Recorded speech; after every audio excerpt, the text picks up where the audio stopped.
Civil Comercial. Y el día de hoy vamos a tener la ponencia del doctor Percy Santos, Polinario. El doctor Santos es abogado senior de la corporación Mitsui. Además es profesor de Ciencias Jurídicas y Concepción de Arbitraje en APEC. Y el día de hoy nos va a dar su ponencia sobre estrategias de acumulación e intervención de terceros en las principales pretensiones civiles y comerciales. Por favor, un fuerte voto por su ponencia. Buenos días, agradecido por el cálido y afectuoso recibimiento en todo caso. Bien, de hecho sin mayor preámbulo vamos a dar inicio al tema que nos han encomendado. Lo vamos a hacer bastante práctico, entretenido y participativo. De eso se trata. Creo que tenemos la pizarra, que es con lo cual vamos a trabajar principalmente. Bien, el punto de partida del tema que vamos a desarrollar es estrategias de acumulación e intervención de terceros en las distintas pretensiones, tanto civiles y comerciales. A ver, imaginemos una situación. De hecho, vamos a recurrir a la pizarra. Recurramos a un ejemplo bastante sencillo. Ha terminado un proceso en el cual tenemos una sentencia que ha resuelto, fundada, la demanda en todos los extremos. Entonces, naturalmente, en este proceso, imaginemos también que tenemos un demandante y tenemos dos demandados. Entonces, al ser fundada la demanda, evidentemente, ambos demandados no se encuentran de acuerdo con esta sentencia, pero sucede que solamente uno de ellos, le vamos a llamar José, al otro le vamos a llamar Luis, solo uno de ellos interpone recurso de apelación.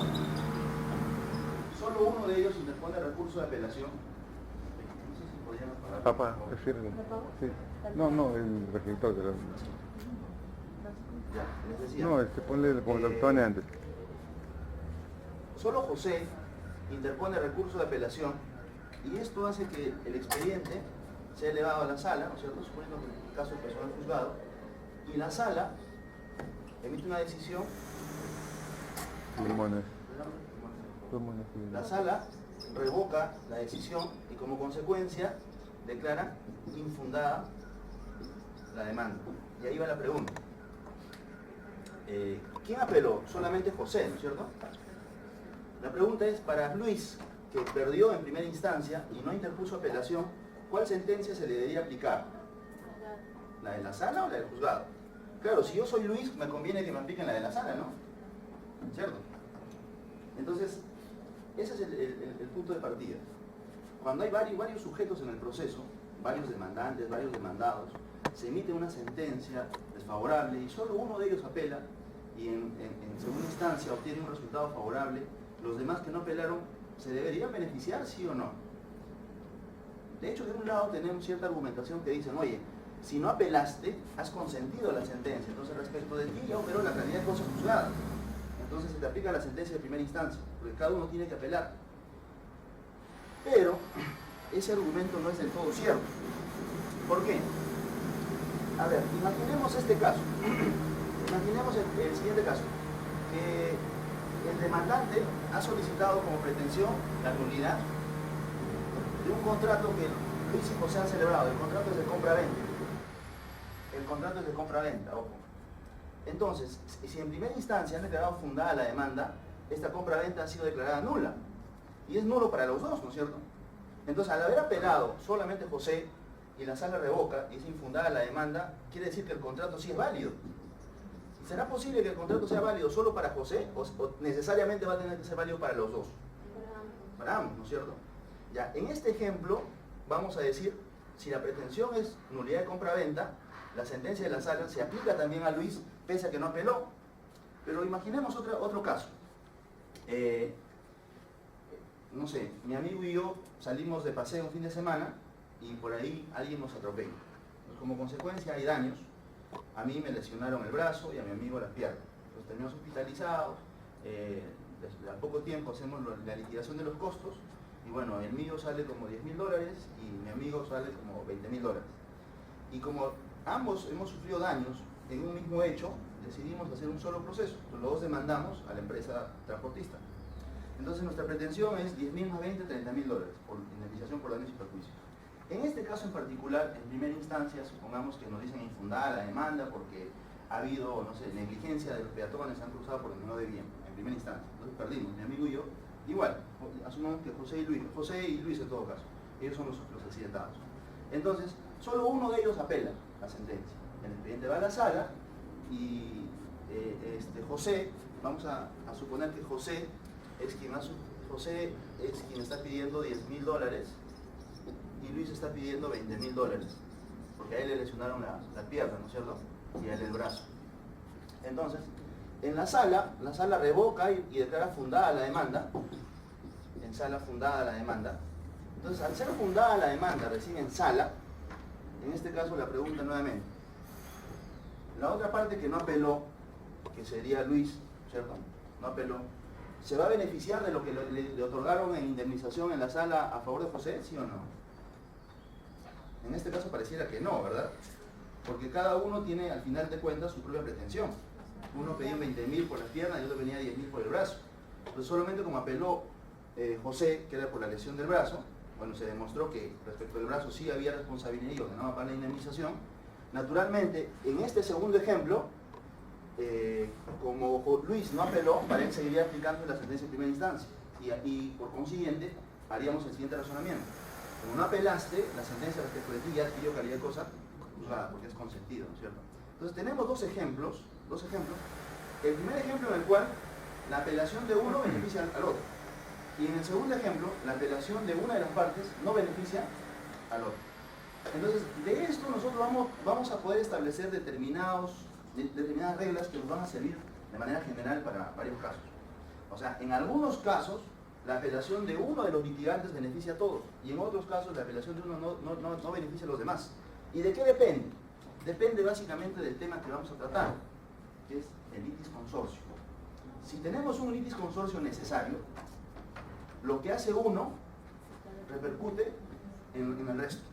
Pero si tenemos un litis consorcio facultativo en el proceso, lo que hace uno no repercute en los demás.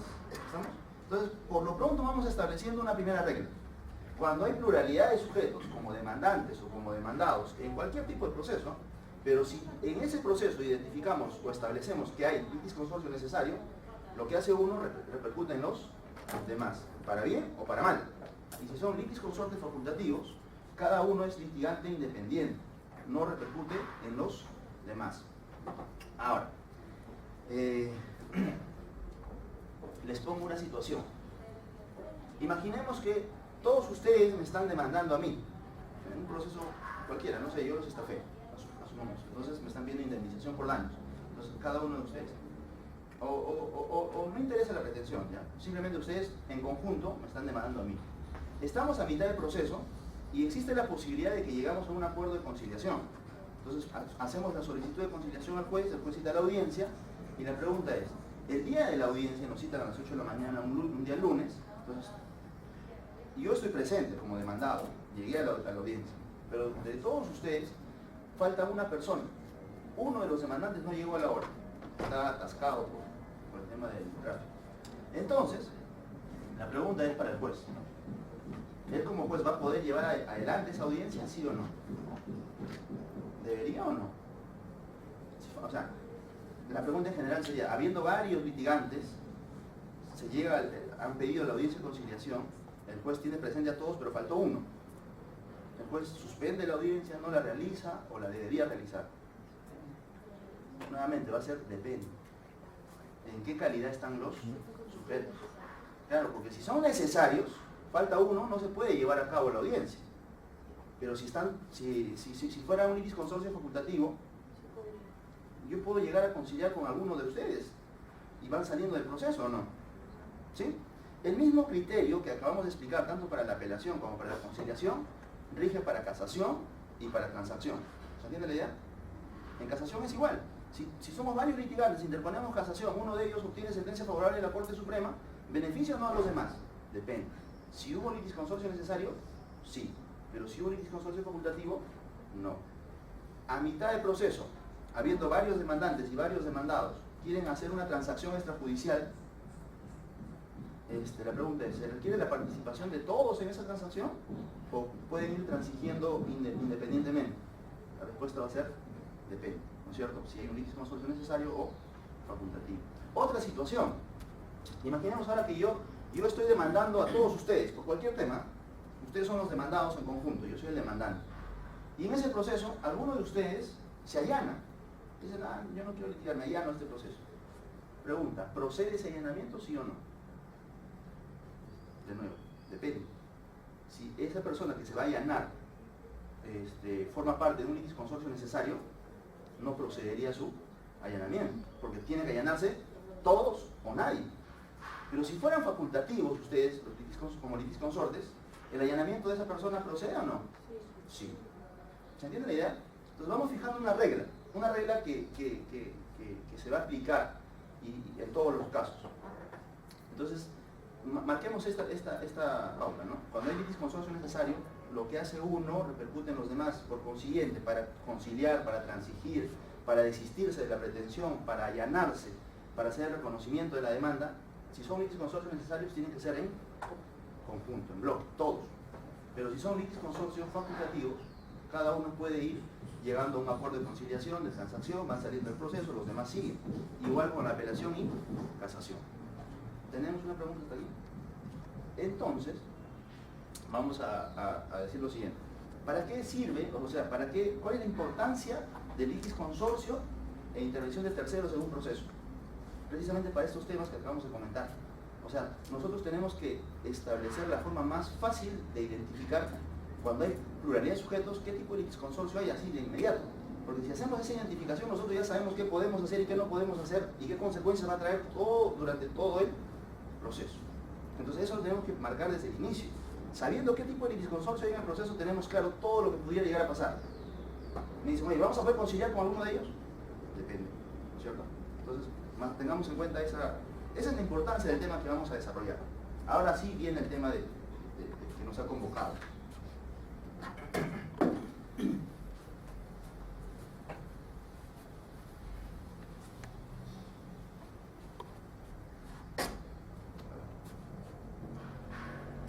Decíamos, en un proceso, nuestro tema va a ser acumulación subjetiva, principalmente.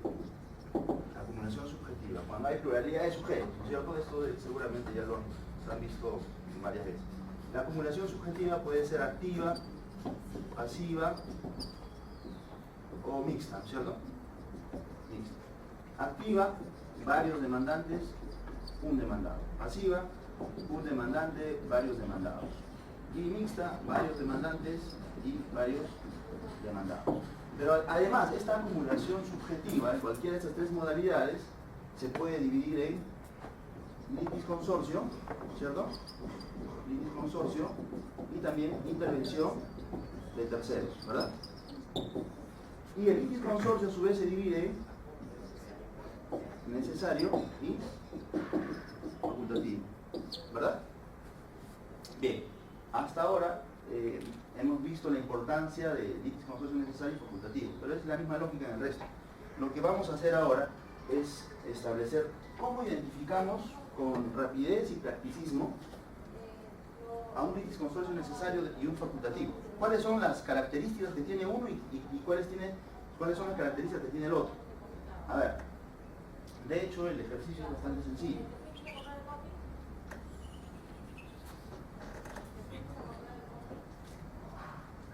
En el necesario y en el facultativo. Una característica elemental del necesario es que en estos casos existe una sola, la única relación jurídica material. Una sola. Y en esa única relación material la pluralidad de sujetos están vinculados de manera uniforme. Todos. En cambio, en el facultativo existen varias relaciones jurídicas materiales, pero estas son conexas, ¿no es cierto? Conexas entre sí. ¿Y cómo me doy cuenta si hay varias relaciones materiales o hay una sola? Sencillo. Si yo puedo, o sea, de la pluralidad de sujetos involucrados, yo puedo demandar a cada uno en juzgados diferentes, si eso es posible, hay pluralidad de relaciones jurídicas materiales. Pero si es imposible separarlos, porque todos es un solo conflicto que los vincula a todos de manera uniforme, estamos hablando de una sola relación jurídica material. A ver, Imaginemos este escenario. Todos ustedes están en posesión de una hectárea de terreno inmenso. Yo soy el propietario de todo el terreno. Y cada uno de ustedes está poseyendo un porcentaje de mi terreno. 100 metros, 150 metros, debidamente demarcados. Cada uno ejerce una posesión independiente. O sea, no hay una coposesión. No todos están en forma simultánea, sino cada uno tiene un espacio delimitado, ¿sí? Entonces, la pregunta es, en este caso, si yo les quisiera demandar a todos, ¿es posible que yo pueda separar, o sea, hacer procesos de desalojo separados contra cada uno de ustedes? ¿O tengo que hacer un proceso de desalojo único contra todos? ¿Puedo separar o no? Claro, porque a lo mejor el doctor me cae bien y digo, doctor, usted no lo quiero demandar, usted sigue en posesión del lote. Usted también, pero usted no me cae, usted sí la voy a demandar. Puedo inclusive demandar iniciar solamente demandando a usted, ¿no es cierto? Entonces, ¿eso qué me dice? ¿Que hay varias relaciones materiales en este caso o hay uno solo? Hay varias relaciones jurídicas materiales. Entonces, este caso, ¿hacia dónde está apuntando? A que si yo decido demandarlos a todos ustedes en un solo proceso, no creo que va a ser el consorcio necesario. ¿Qué habría? ¿Consorcio? Porque estamos viendo que yo mantengo una relación jurídica material con cada uno de ustedes. Ahora, pero si todos ustedes ejercen una coposesión simultánea, todos son familiares o entre todos han tomado coposesión, ejercen simultáneamente la posesión de todo el espacio, ¿hay una sola relación material o hay varias relaciones materiales? Ahí sí una sola. Entonces, si yo los demando, o sea, en este caso, cuando hay coposesión, ahí sí habría litis consorcio necesario. Entonces, esa es una característica que nos ayuda a establecer con inmediatez la diferencia. Pero no es la única. La siguiente. 2. La sentencia, en los casos de litis consorcio necesario, la sentencia afecta a todos por igual. En cambio, en el facultativo, la sentencia no afecta por igual. Me explico. Si cada uno de ustedes está ejerciendo una posesión independiente respecto de un área de mi terreno, y yo decido demandarlos a todos en un solo proceso, el hecho que sea fundada la pretensión respecto del doctor, ¿será fundado también necesariamente respecto de los demás? No necesariamente. Porque a lo mejor el doctor sí es precario, pero a lo mejor los demás no, sí tienen un contrato de arrendamiento conmigo. ¿Sí? Es decir, la situación de cada uno puede variar o no. Sí. Entonces la sentencia no afecta a todos por igual, porque estamos en el supuesto de que cada uno ejerce una posesión independiente, ¿no es cierto? Entonces, por ende, tan es así que yo puedo demandar solamente a uno, como puedo demandar a todos en juzgados diferentes, como que también puedo demandar en un solo proceso a todos. ¿Sí? Entonces, ese es el punto de partida. La sentencia no afecta a todos por igual. Pero si todos fueran coposeedores, ¿la sentencia sí fundada las afecta a todos por igual o no? Sí. A ver, otro caso. En una demanda imaginemos que un cónyuge ha dispuesto el bien social sin la participación del otro, al margen de que sea nulo e ineficaz. Es una discusión de fondo. El esposo que no participó en la compra-venta, que pide la nulidad, va a demandar ¿a quién? A la esposa y al comprador, ¿no es cierto? Hay un demandante y dos demandados. En ese caso, ¿hay una sola relación material o hay varias relaciones materiales? En un solo, o sea, es posible que el demandante pueda demandar, para la redundancia, a su esposo, a su cónyuge en un juzgado y la nulidad de ese contrato y al comprador en otro juzgado. ¿Se puede separar? ¿O es un solo conflicto? Entonces, ¿hay una relación material o hay varias relaciones materiales? Una. Entonces, ¿dónde está? Aquí. Entonces, si es fundada la demanda, ¿va a ser nulo para los dos o no? Claro. Si es nulo el contrato, es nulo para la vendedora y para el comprador. Y si es infundado, es válido para los dos o no. La sentencia afecta a todos por igual. ¿Se entiende ya? Ya, a ver, voy a poner otro ejemplo y ustedes me ayudan a identificar. En un caso de...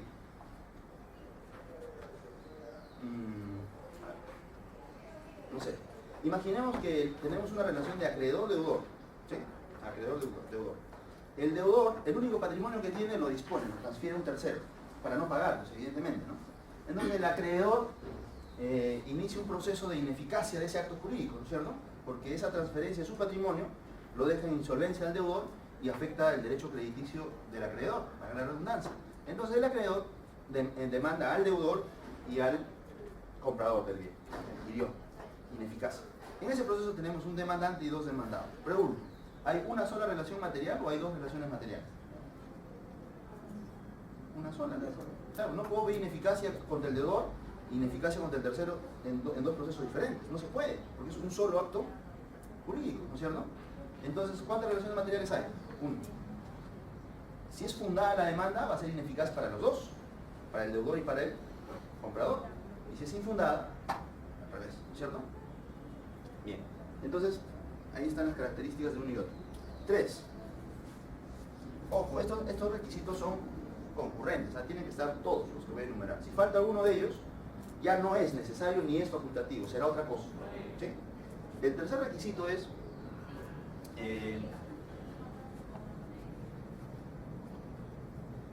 si falta uno de ellos, el juez incorpora de oficio. Cuando son litis consorcios necesarios, el juez incorpora de oficio si se da cuenta que falta uno de ellos. Pero en el facultativo, el juez no incorpora de oficio. Tiene que ser a pedido de los involucrados, necesariamente. ¿Sí? Entonces, este requisito de hecho no amerita mayor explicación, es evidente, ¿no es cierto? Si un cónyuge pide la nulidad del contrato contra su otro cónyuge y el comprador, o sea, la nulidad de esa compra-venta porque no participó el otro cónyuge, entonces al pedirle la nulidad y digamos, él no le demanda a su cónyuge porque ya se reconciliaron, solamente demanda al comprador la nulidad, ¿el juez lo va a incorporar de oficio, sí o no? Sí. ¿Por qué? Porque están estos requisitos anteriores. Cuarto, si faltare uno de los sujetos involucrados cuando es necesario, el proceso es nulo, porque se estaría vulnerando el derecho de defensa, ¿no es cierto? Y aquí, si faltare uno de los sujetos, el proceso es válido, o sea, en caso de que falte uno de las partes. Entonces, si se identifica la ausencia de un litis consorcio, de un litis consorte facultativo, el proceso es válido. Pero si falta un necesario, el proceso será nulo. Enfóquese, doctor. Bien, estas 4 características son las que nos determinan de manera clara si hay litis consorcio necesario y facultativo. ¿Y para qué sirve? Ya vimos la importancia al inicio del tema, ¿no es cierto? Para saber si pueden conciliar, para conciliar necesitan que estén todos, algunos, para transacción, para el desistimiento, para el allanamiento, para la apelación, para la casación. Todo el abanico de posibilidades. Bien, teniendo estas 4 características, ahora yo les voy a dejar un ejercicio para que me ayuden a identificar qué tipo de litis consorcio habría. Imaginemos este caso. Se trata de un demandante y dos demandados. ¿Sí? La pretensión es obligación de dar suma de dinero. Y ambos demandados son deudores solidarios. Ya, yo les ayudo una parte. En este proceso advierto la existencia de una acumulación subjetiva pasiva, ¿no es cierto? Ahora, la tarea de ustedes es establecer la acumulación subjetiva pasiva es ¿en qué calidad? ¿En qué calidad? ¿Necesarios o facultativos? Y ya dijimos, para que sea necesario tienen que concurrir los 4 requisitos. Y para que sea facultativo tienen que concurrir los 4 requisitos. Si falta alguno de ellos, es cualquier cosa menos litis consorcio necesario ni facultativo.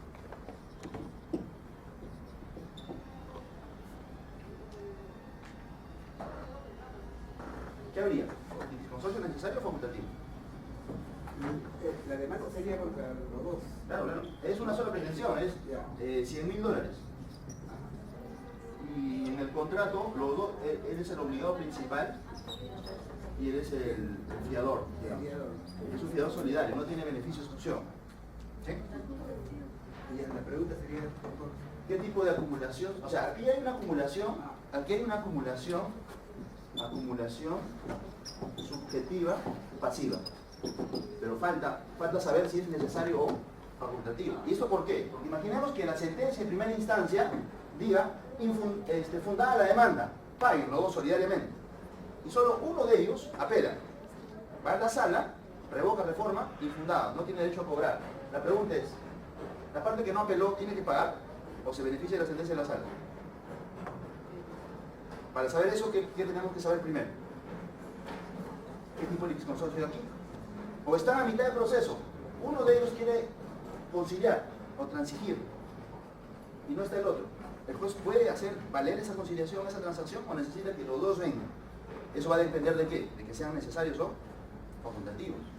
¿Qué pasa si uno de ellos se quiere allanar al proceso? Allano. ¿Ese allanamiento va a proceder o no? Depende. Si es necesario, no, porque tiene que ser de todos. Y si es facultativo, procede el allanamiento o no. Por eso es importante establecer desde un inicio, no solamente saber que hay acumulación subjetiva pasiva-activa, sino llegar hasta el final. ¿Es necesario o facultativo? Porque según eso vamos a saber qué podemos hacer y qué no podemos hacer a lo largo del proceso.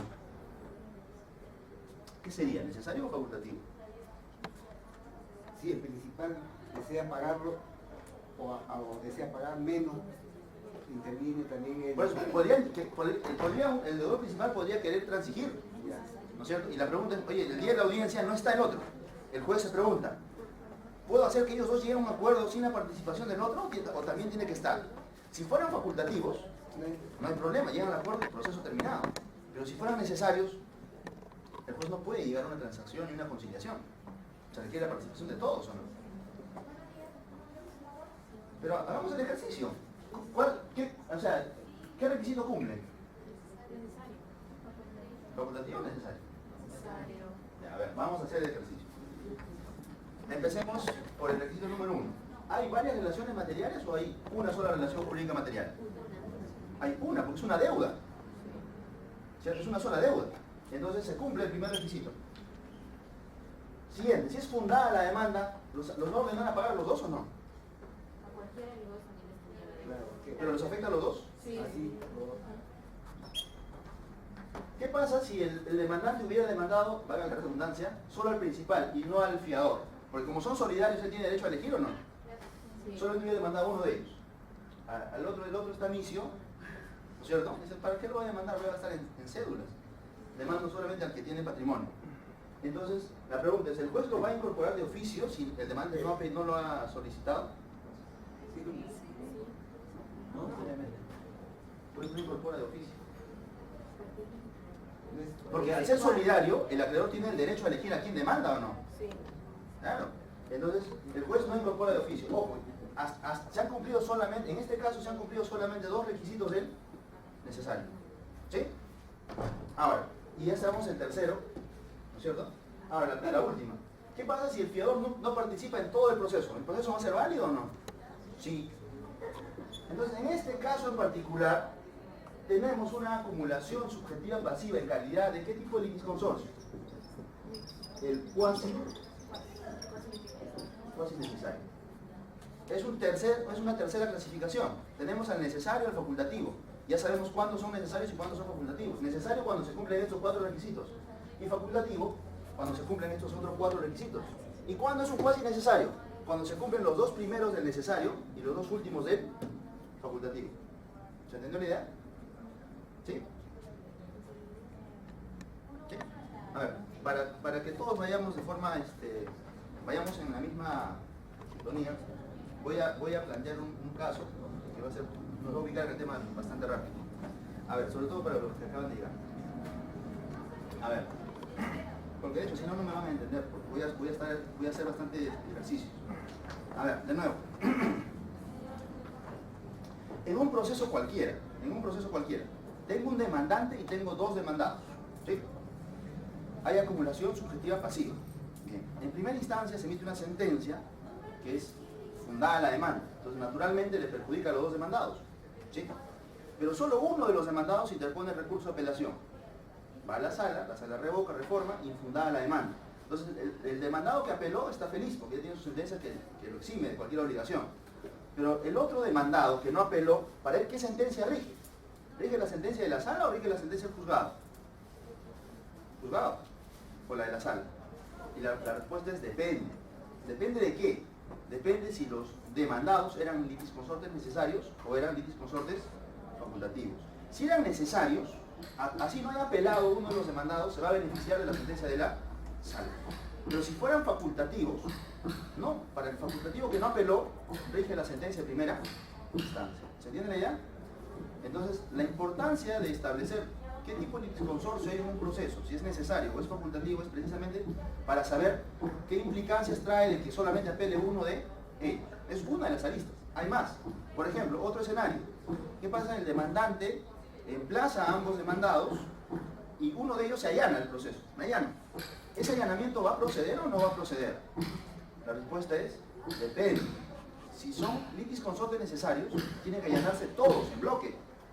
No procede el allanamiento de uno de ellos. Pero si los dos demandados fueran litisconsortes facultativos, procedería solamente el allanamiento de ese único demandado, ¿cierto? Otra situación. Tenemos varios demandantes y un solo demandado. Estamos a mitad del proceso y las partes dicen, queremos conciliar, señor juez. El juez cita la audiencia de conciliación un lunes por la mañana, ¿no es cierto? Decíamos a las 8 de la mañana. Y está el demandado, y están los demandantes, pero falta un demandante. Está atascado en el tráfico, no llega. La pregunta es, ¿el juez lleva adelante esa audiencia de conciliación o no puede llegar a ninguna conciliación? Depende. Si los demandantes serían litisconsortes necesarios, tienen que estar todos para llegar a una conciliación. Pero si fueran facultativos, no interesa el que se atascó, ¿no es cierto? Que siga ahí en el tráfico. Se va avanzando con los que están presentes. ¿Se entiende la idea? Entonces, esa es la importancia de establecer si hay un litisconsorcio necesario o facultativo en un proceso. Porque vamos a saber si procede el allanamiento, el desistimiento igual. Si fueran varios demandantes y un solo demandado, y uno de los demandantes dice, señor juez, me desisto de la pretensión. La pregunta es, ¿procede ese desistimiento? Depende. Si son necesarios, tienen que desistirse todos. Pero si son facultativos, procede tu desistimiento, sale del proceso y continúa el resto, ¿no es cierto? Entonces, esa es la importancia. Y lo mismo rige para casación. Si hay varias partes, uno de ellos interpone casación, obtiene sentencia favorable en la Corte Suprema, si era necesario, se van a beneficiar todos, así no hayan interpuesto la casación. Pero si fueran facultativos, no se benefician. ¿Sí? Entonces, esa es la importancia del tema que vamos a desarrollar. Y ya hemos establecido cuáles son las características del necesario, los requisitos, mejor dicho, para identificar. Si cumplen estos 4 requisitos, tenemos el necesario, y si cumplen estos 4 requisitos, el facultativo. Los voy a volver a mencionar. Para que haya litisconsorcio necesario, es porque hay una sola relación jurídica material que vincula a todos los sujetos. En 2 ejemplos bien sencillos. La nulidad de un contrato, ¿cierto? Ha habido una disposición de un bien social sin la participación del otro cónyuge. Entonces, el cónyuge que no ha participado en la venta pide la nulidad. ¿A quién va a demandar? A su cónyuge y al comprador, ¿no es cierto? En este caso, ¿hay una sola relación material o hay varias relaciones materiales? Una, ¿cierto? Con un solo contrato. ¿Y cómo me doy cuenta que hay una sola relación material? Porque el demandante no puede hacer 2 procesos de este mismo conflicto.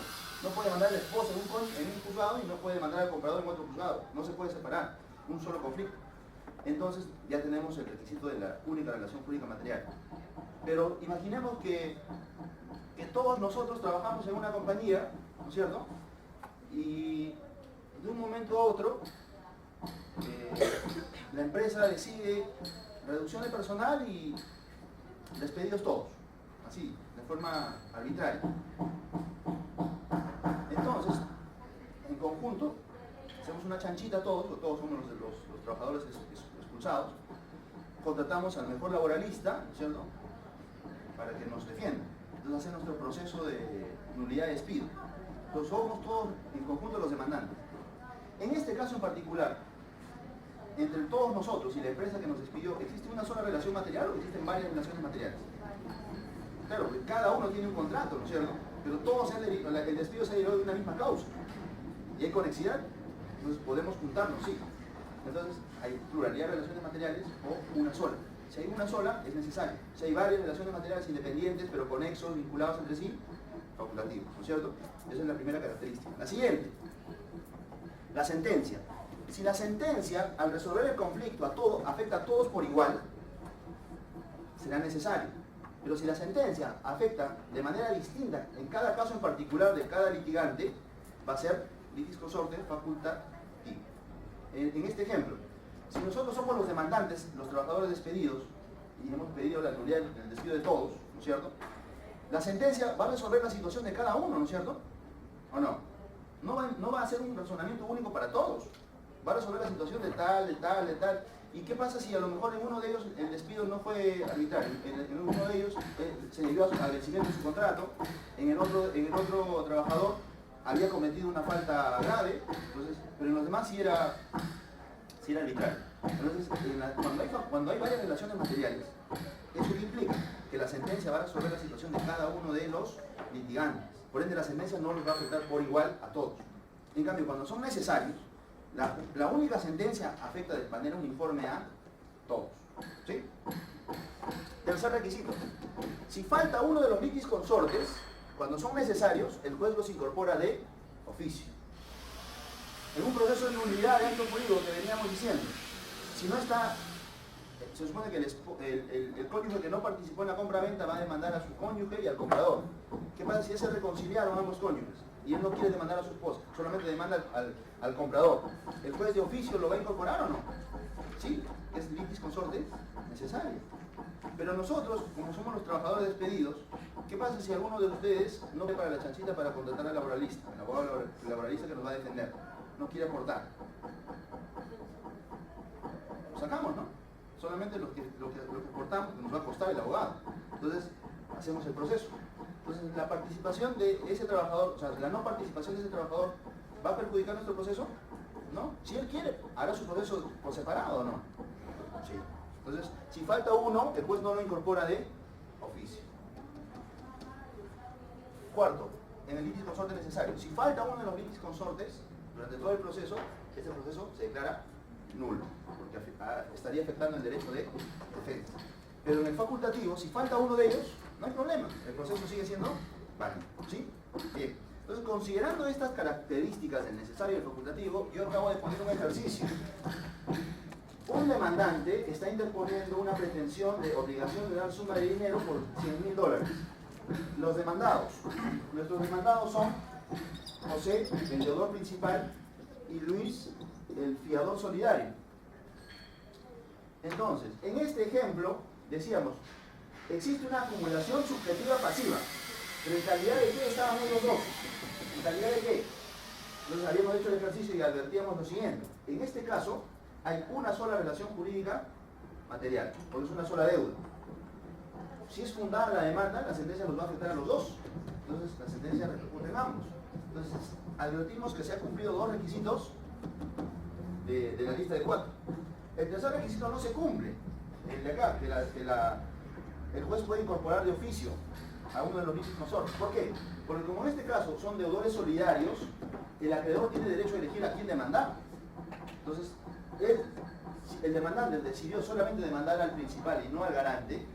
La ausencia del garante, el juez no puede citarlo e incorporarlo de oficio, porque la regla de la solidaridad de las obligaciones le faculta al acreedor a elegir a quién demandar, ¿no es cierto?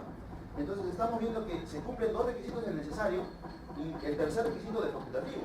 Y además, si el fiador no participa en todo el proceso va a ser válido. Entonces, en este caso, vemos que no se cumplen los 4 requisitos del necesario ni los 4 requisitos del facultativo. Vemos que se cumplen 2 de 2. Entonces, por ende, no podría ser necesario ni facultativo.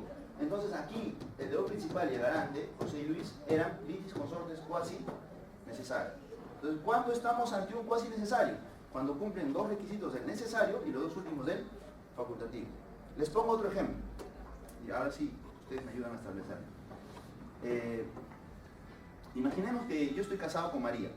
¿Sí? Yo me llamo Persa. María de la esposa. Estamos casados por el régimen de sociedad gananciales. Y tenemos un terreno. ¿Sí? Y en nuestro terreno tenemos a un poseedor precario. ¿Sí? Y la idea es, ¿no? Cuando todo es felicidad, podemos coordinar, ¿no es cierto? Mira, en vez de que vayamos al proceso los dos, te vas a estresar, es tedioso. Vamos a tener que pagar dos cédulas de notificación para que te notifique a mí y a ti. Mejor tú confía en mí, solamente yo voy a participar del proceso. ¿Sí? María me dice, dale, tú encárgate. Total, tú eres el hombre de la casa, ¿no es cierto? Entonces, yo inicio el proceso. Entonces, Percy está demandando al poseedor precario. ¿Sí? Entonces, ¿qué pasaría si mi esposa, o sea, el proceso demora, ¿cierto? Entonces, después de un año o a mitad del año nos peleamos. Y ella dice, no, ya desconfío de ti. Yo también quiero estar al tanto del proceso. Contrata a su abogado y él quiere incorporarse al proceso. ella como que intervendría como litisconsorte necesario o como facultativo. Y que si fuera necesario ya debió estar desde el inicio. En todo caso mi proceso sería nulo. Ya, a ver, cambiemos el escenario. A ver, pongamos dos escenarios. Un escenario en el cual los dos estamos como demandantes. Hemos iniciado juntos el proceso en desconfianza, ¿no? Los dos, ya, dos demandantes y un demandante. Y el segundo escenario, donde solamente estoy litigando yo y ella quiere incorporarse luego. Entonces analicemos el primer escenario, donde estamos los dos como demandantes. ¿Ahí qué habría? ¿Litisconsorcio necesario o facultativo? ¿Necesario o facultativo? ¿Hay una sola relación material? Ah, ya. A la sociedad conyugal, ¿quién lo representa? Cualquiera de los dos. Solo para aspectos de disposición se requiere la participación de los dos. Pero a nivel procesal, las sociedades conyugales son representadas por cualquiera de los cónyuges. Entonces, ¿hay una sola relación jurídica material, sí o no? Sí, porque la sociedad conyugal y el poseo precario, una sola relación material. Se está cumpliendo el primer requisito, una sola relación material. Ahora, si es fundada la demanda, ¿nos beneficiamos los dos o no? Sí, se cumple el segundo requisito. Sentencia afecta a todos. Los dos cónyuges nos vamos a beneficiar de la sentencia.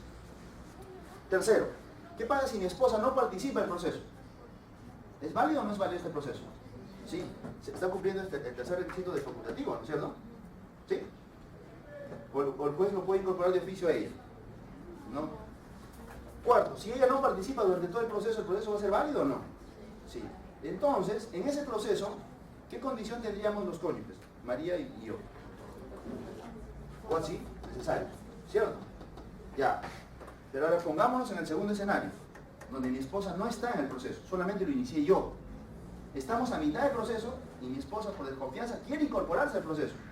Contrata a su abogado y su abogado hace el estudio del caso y dice, ¿cómo que te incorpora al proceso? ¿Cómo que? ¿Como necesaria, facultativa o como cuasi necesaria? El problema es que nuestro Código Procesal Civil no regula al cuasi necesario, solamente está en la doctrina. Nuestro Código Procesal Civil, vamos a buscar el cuasi necesario y no lo vamos a encontrar. ¿Por qué? Porque nuestro Código Procesal Civil al cuasi necesario le da un tratamiento de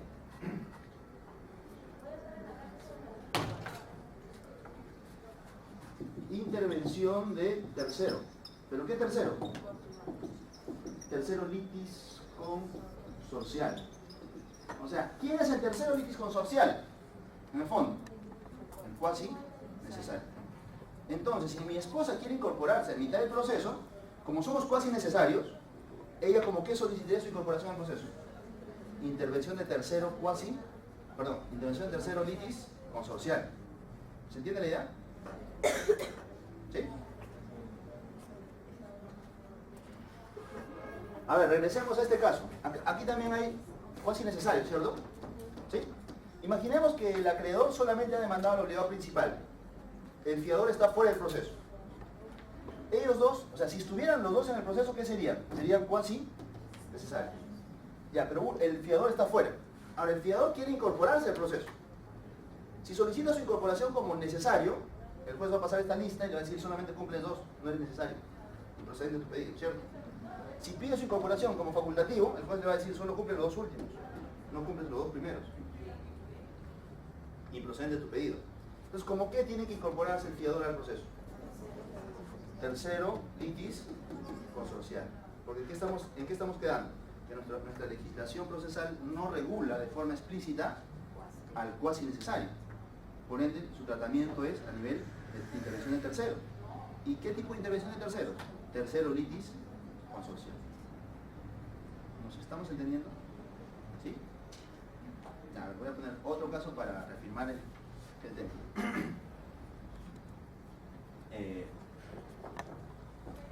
¿Cuál podría ser? A ver.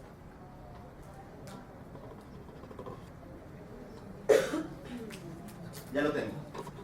A ver, imaginemos esta situación.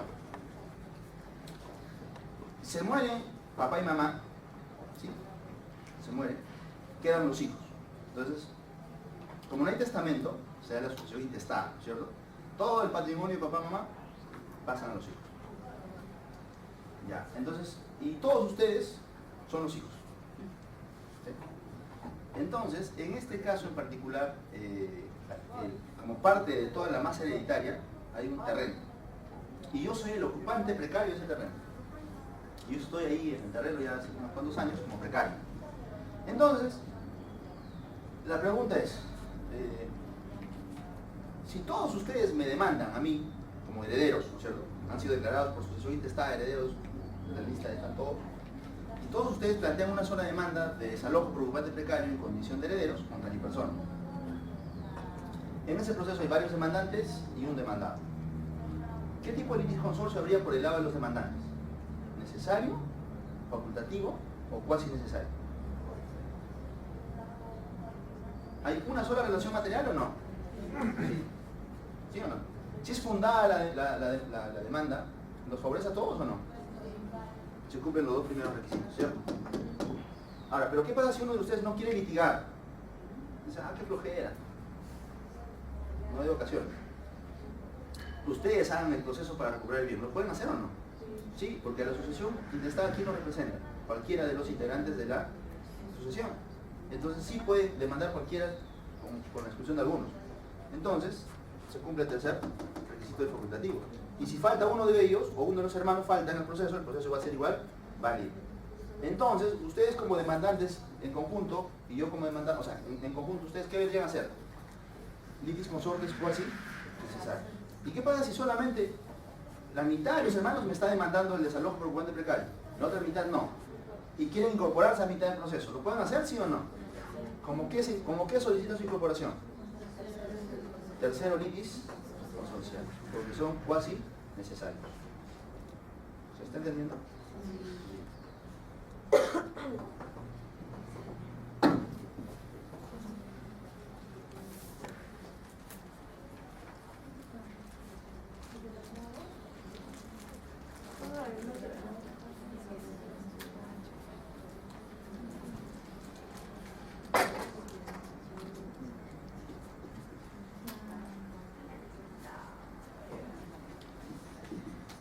A ver, aquí tenemos a un acreedor.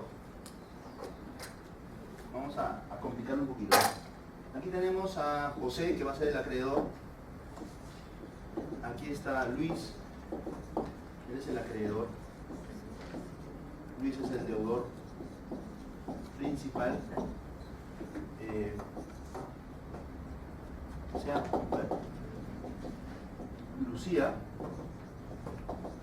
Lucía es la fiadora solidaria.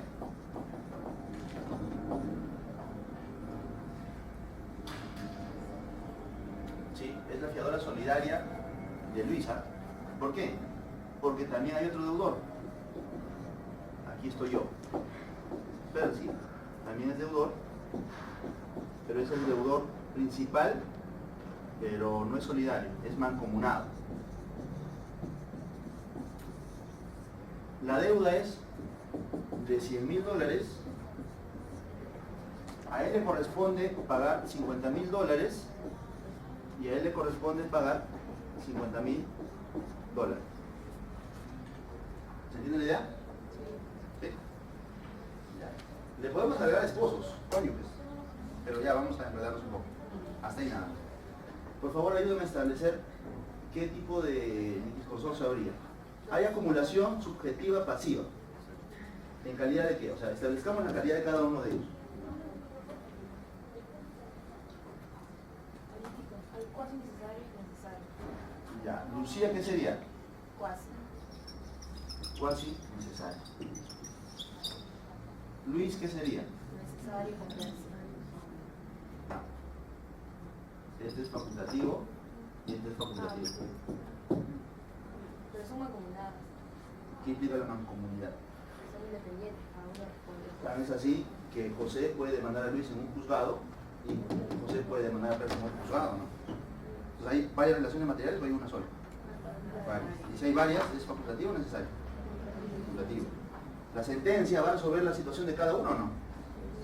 Respecto de los 50.000 y respecto de los otros 50.000. Porque a lo mejor Percy puede decir, oye, yo ya pagué. Solamente te faltaba que te pague Luis. Puede ser fundada en parte, ¿o no? Respecto a los 50.000 para con Luis, infundado respecto de Percy. La sentencia no aplica por igual. Si Percy no está en el proceso, el juez no lo puede incorporar de oficio. Y si nunca participa, el proceso es válido. Se cumplen los 4 requisitos del, para ellos dos. Ella sí es cuasi necesaria. ¿Se entiende ya? ¿Sí? Bien.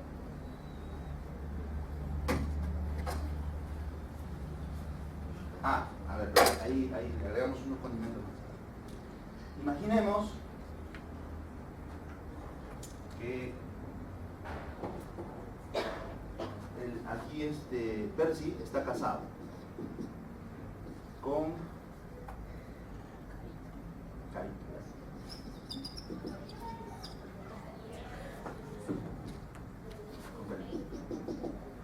Y esa deuda de los $50.000 lo han asumido en beneficio de la sociedad, porque con esos $50.000 hemos nacido para pagar una deuda social, una deuda conyugal.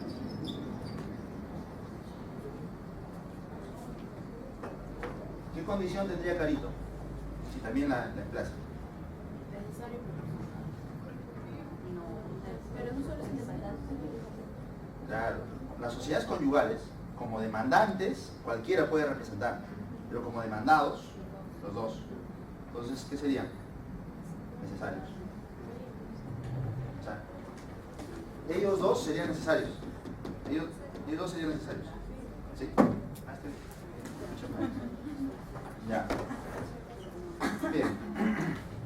Ya, a ver, vamos a jugar un poco con las sentencias ahora. ¿Está bien? Imaginemos que en primera instancia la sentencia hubiera sido fundada respecto de Luis y respecto de Percy. ¿Sí? Entonces, si ha sido fundada respecto de Percy y este extremo ha sido apelado por Carito, porque Percy estuvo imposibilitado esa semana, sufrió un accidente, está en camilla y como para apelar el plazo es corto, dijo ya la esposa, pues, ¿no? Se apersona y presenta la apelación. Va a sala y la sala dice no pago. O sea, infundada la demanda, ¿cierto? Infundada la demanda. Pregunta, ¿esa sentencia le favorece a Luis? La de la sala, o sea, esa sentencia de la sala. Porque es facultativo. Claro, como ellos dos son facultativos, la sentencia de la apelación de Carito no le beneficia a Luis, porque aquí había facultativo, ¿cierto? Pero a Percy sí lo beneficia, ¿no? Ahora, si la sentencia es fundada respecto de Luis, ¿no es cierto? ¿Por ende afecta también a Lucía o no? ¿O no? Porque, ¿quién es Lucía? ¿Es la fiadora solidaria de quién? De Luis. Entonces, si la sentencia ha sido fundada respecto de Luis, ¿también la afecta o no? ¿Sí? Ya, y esta, entonces acá está, la sentencia fundada afecta a Luis y también afecta a Lucía. Pero quien interpone el recurso de apelación es solamente Lucía. Recurso de apelación. Y en la sentencia dice, en la sala, infundada la demanda. Entonces, Lucía no va a pagar. La pregunta es, ¿Luis se beneficia de la apelación de Lucía, sí o no? ¿Qué condición tienen ellos dos en el proceso? Ya, ¿qué condición a nivel de consorcio? Cuasi necesario, ¿cierto? Ya, entonces, ¿cómo es? O sea, yo les he explicado la regla de cuándo son necesarios y cuándo son facultativos. Cuando son necesarios, la apelación de uno beneficia a todos, pero cuando son facultativos, la apelación de uno solo afecta al que apeló. Pero cuando son cuasi necesarios, ¿cómo sería la regla? Se le aplica la misma regla del necesario. ¿Sí? Bien, entonces, anotemos ahí. Cuando son cuasi necesarios, la apelación de uno beneficia también al otro. Como ellos son cuasi necesarios, la apelación de Lucía también lo va a beneficiar a Luis. Y el mismo razonamiento para casación. ¿Se entendió la idea? ¿Sí? Bien.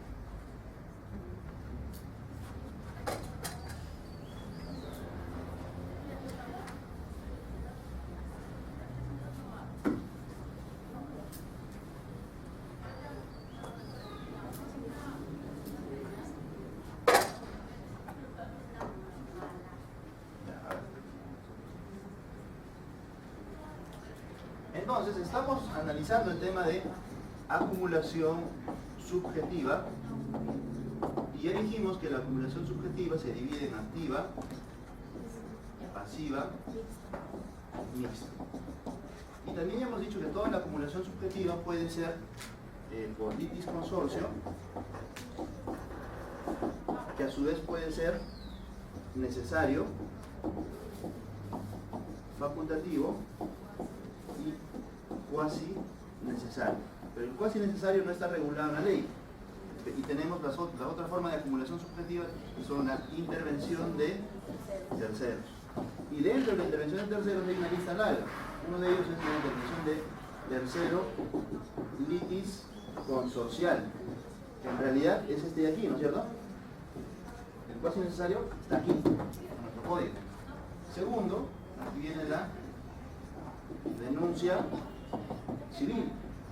Aquí viene luego la intervención del tercero coadyuvante. Aquí viene también la intervención del tercero excluyente principal, y luego viene el llamamiento posesorio. 6 también viene el llamamiento por fraude, y vienen las tercerías de propiedad y de derecho preferente. Check. Hasta este momento hemos analizado esto de aquí y estamos aquí. Nos falta el punto 2, 3, 4, 5, 6, 7, ¿cierto? Entonces, esta sería nuestra diapositiva más o menos. Nos falta el punto 2, 3, 4, 5, 6, 7. De obligación de dar suma de dinero, José el acreedor,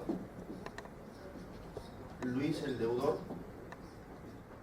La pretensión es $100.000, ¿cierto? Y Luis es un deudor por los $50.000, y Juan es deudor por los otros $50.000. Como ambos son deudores mancomunados, aquí lo que habría es un litis consorcio facultativo, ¿verdad?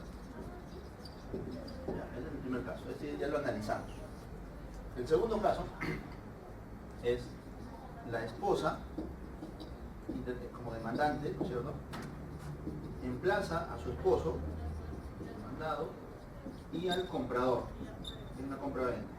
Entonces han hecho una transferencia, un bien social, ¿cierto? Entonces aquí hay un litis consorcio necesario, si lo sabemos. Entonces, en ambos casos ya estamos en una sentencia en segunda instancia, en ambos casos una sentencia de la sala, y la sala lo que ha establecido en el primer caso es declarar fundada la demanda en todos los extremos. Entonces está ordenando pagar los $100.000. Esto vamos a poner aquí, sentencia de primera instancia y la sentencia de la sala. La sentencia de la sala ha dicho, como consecuencia de la apelación solamente de, o mejor dicho, los dos han interpuesto recurso de apelación, han ido a la sala, a ver, ¿sí? Entonces la sala ha revocó y reformó. Entonces en sala es infundado. No, estoy confundiendo. Vamos a cambiar el caso.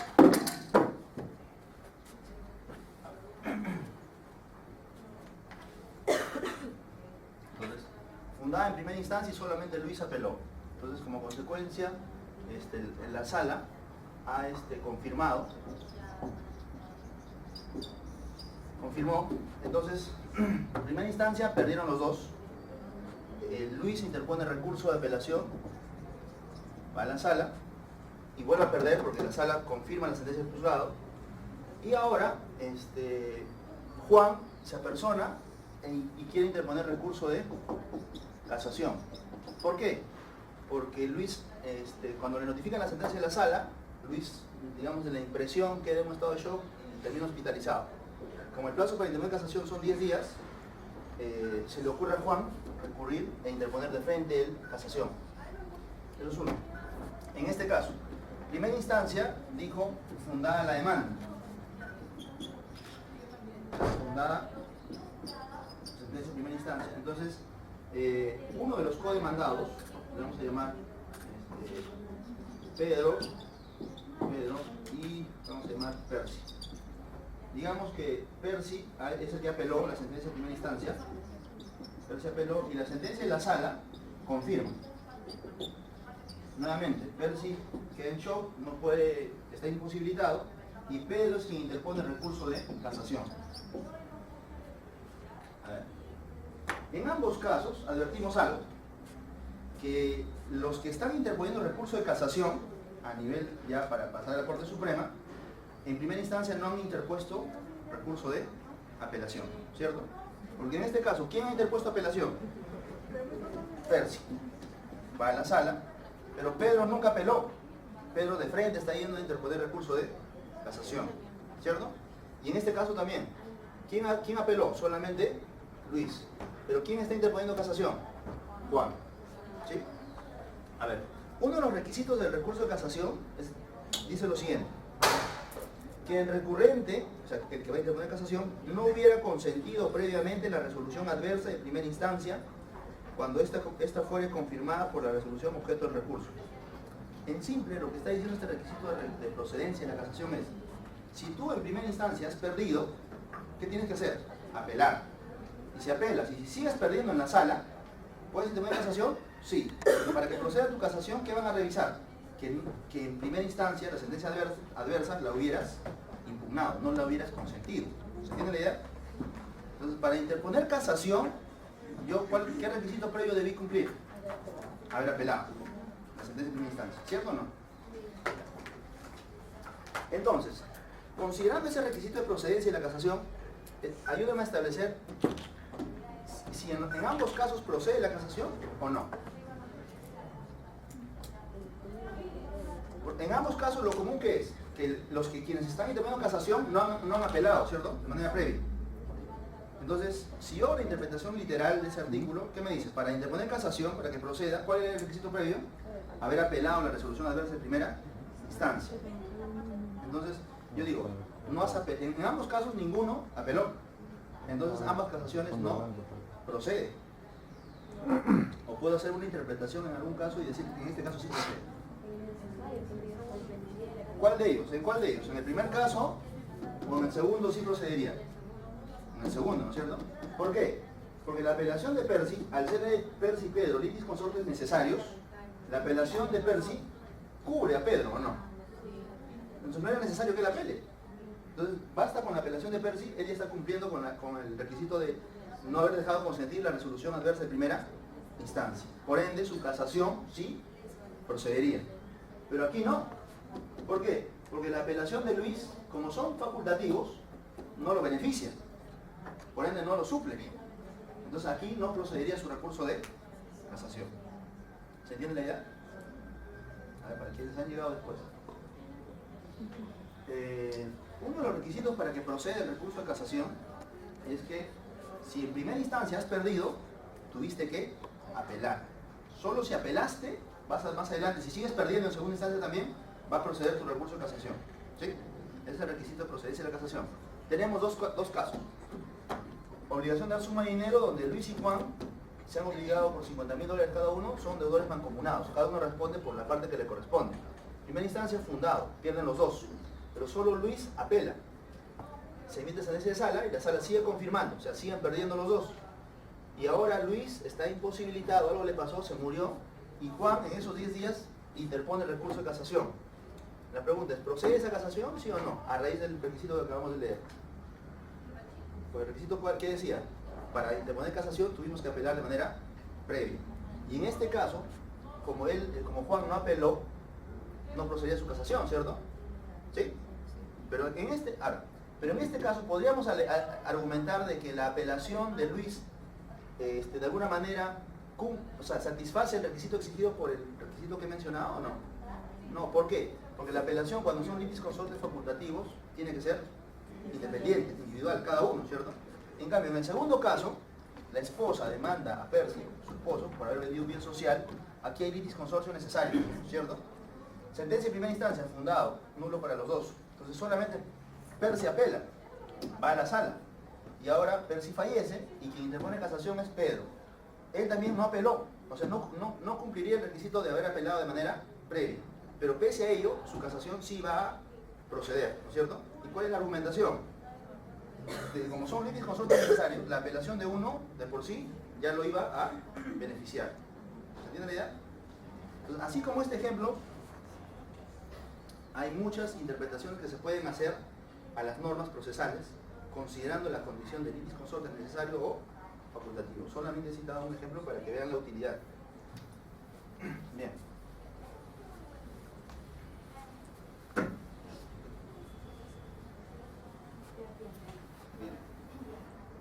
Ahora sí vamos a ver los temas que nos faltan. La denuncia civil. ¿En qué casos procede la denuncia civil? A ver. El típico caso.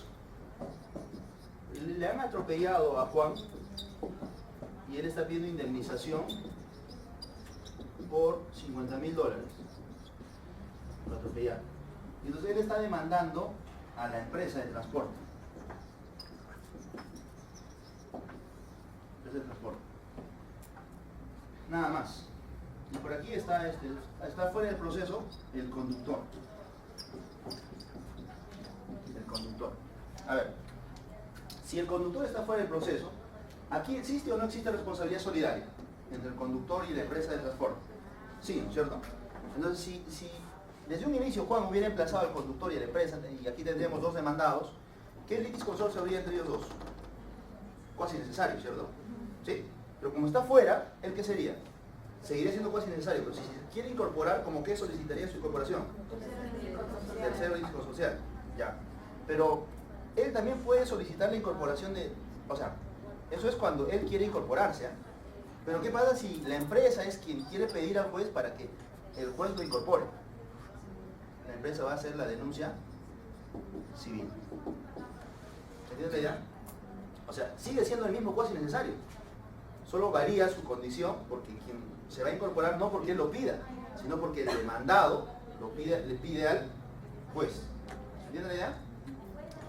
De nuevo, si el conductor ve que existe en ese proceso y están discutiendo sobre su actuar, ¿él puede solicitar su incorporación o no? Sí. Pero ¿como qué lo va a solicitar? Como tercero litis consorcial. Pero ahora, cuando le demandan a la empresa, en el proceso la responsabilidad civil, ¿en relación a qué hechos se va a discutir? ¿A la actuación de la empresa o a la actuación del conductor?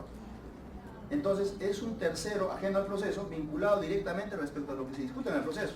Entonces, la empresa demandada tiene el derecho de hacer la denuncia civil para que lo incorpore, ¿sí? Pero sigue siendo el cuasi necesario porque son deudores solidarios. Entonces, una vez que se incorpora al proceso, se emite sentencia y solamente apela a uno de ellos, ¿se beneficia o no se beneficia a la otra parte? Sí, porque como cuasi necesario, ¿qué dijimos? Se le aplica la misma regla de necesario. Y en este caso, él se incorporó como denunciado civil. Entonces la pregunta sería, ¿la apelación del principal beneficia al denunciado civil?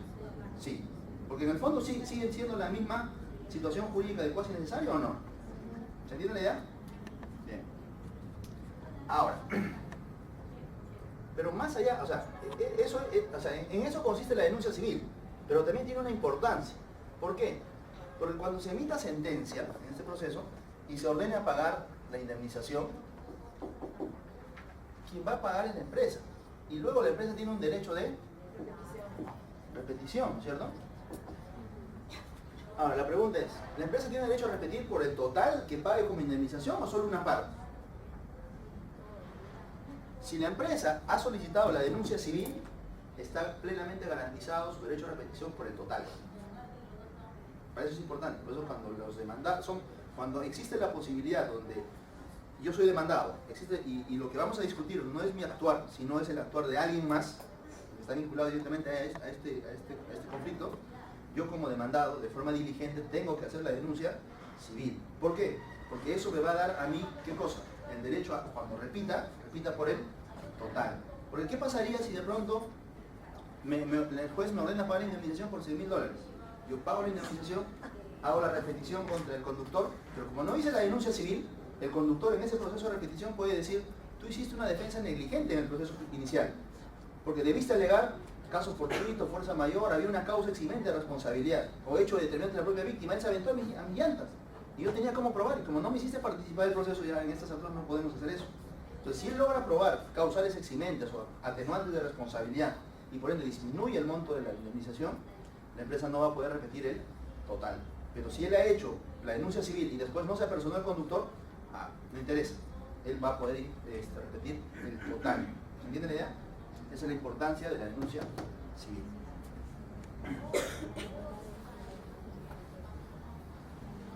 La intervención de tercero coadyuvante.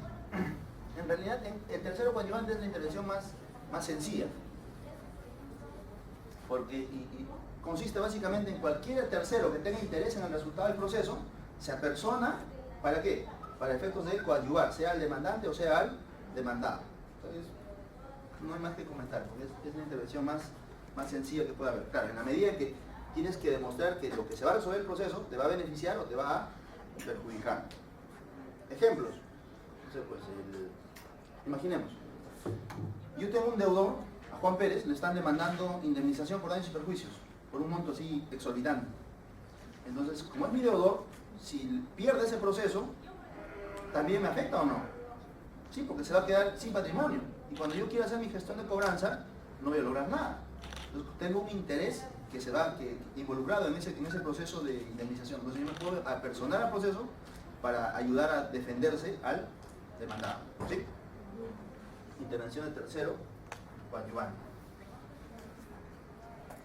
Ahora, hay uno que me olvidé, porque en realidad las tercerías, tanto de propiedad como de derecho preferente, no son formas de intervención de terceros. ¿Por qué?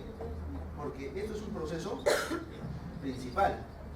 O sea, no es que un tercero se incorpore a un proceso ya iniciado y siga dentro del mismo, sino con las tercerías tú inicias un nuevo proceso. Entonces lo sacamos de aquí y en vez del 7 ponemos al aseguramiento de pretensión futura. Es otra forma de intervención de terceros que lo vamos a desarrollar en este momento. ¿En qué consiste? A ver, mejor dicho, cuando hay un proceso en el cual el demandado va a realizar la denuncia civil para incorporar a un tercero, estamos diciendo que el demandado tiene derecho a repetir, ¿no es cierto? Pero ese proceso de repetición es un nuevo proceso. Ahora, ¿qué pasa si el demandado quiere ahorrarse ese nuevo proceso? Y en la misma sentencia, donde lo van a condenar al demandado, lo van a ordenar a satisfacer una determinada pretensión del demandante, en la misma sentencia, el tercero quede obligado frente al demandado. Entonces, para ahorrarse el nuevo proceso de repetición, lo que puede pedir, además de la denuncia civil, el demandado es el aseguramiento de la pretensión futura. ¿Se entiende la idea? Entonces, el aseguramiento de pretensión futura es una forma de intervención de terceros también, ¿a pedido de quién? Del demandado. Pero ¿cuál es su propósito?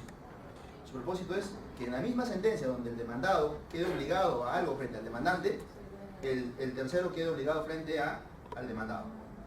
Mientras que la denuncia civil no tiene ese propósito.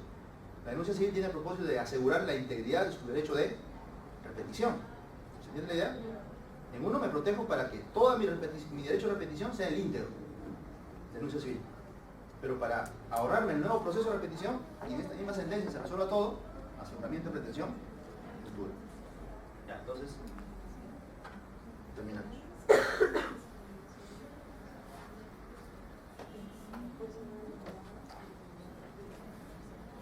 Entonces sale de aquí la tercería y nos quedamos solamente con tres formas de intervención del tercero. El tercero excluyente principal, el llamamiento posesor y el llamamiento por fraude o colusión.